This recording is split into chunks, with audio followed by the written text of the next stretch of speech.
Hello, আসসালামু আলাইকুম everyone. এই মুহূর্তে আমরা চলে আসছি আমাদের নিজস্ব বাগান ফাহার অর্গানিক মার্টের যে নিজস্ব বাগান আছে, এখানে আপনাদের আজকে আমরা এই বাগানে কি কি আম আছে আপনাদের দেখাবো।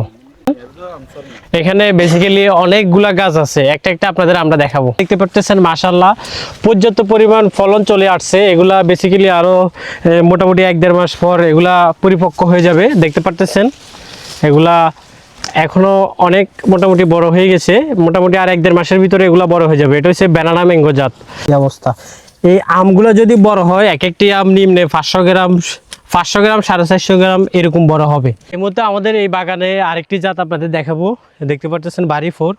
আসলে বাড়িফোর আমটা একদম সর্বশেষ, সবগুলো আম শেষ হয়ে গেলে তারপরে বাড়িফোরটা আসে। এখানে আরেকটা বাড়িফোর গাছ দেখতে পাচ্ছেন মাশাআল্লাহ, এগুলা মোটামুটি বড় হয়ে গেছে। এগুলো আরও মোটামুটি 2 মাস পর এই বাড়িফোরগুলা ইনশাল্লাহ আমরা সেল করব। যারা যারা আমাদের ফেসবুক পেজটা দেখতে পারতেছেন, আমাদের ভিডিওগুলো আপনারা ফলো দিয়ে রাখবেন। ফলো দিয়ে রাখলে আমরা যে সময় আমগুলো উঠবে পেজে ভিডিও বা ছবি ছাড়লে আপনারা আমাদের এই সুস্বাদু অর্গানিক আমগুলো নিতে পারবেন। এটা হচ্ছে সূর্য ডিম আম, দেখতে পারতেছেন এটা এখনও ছোট।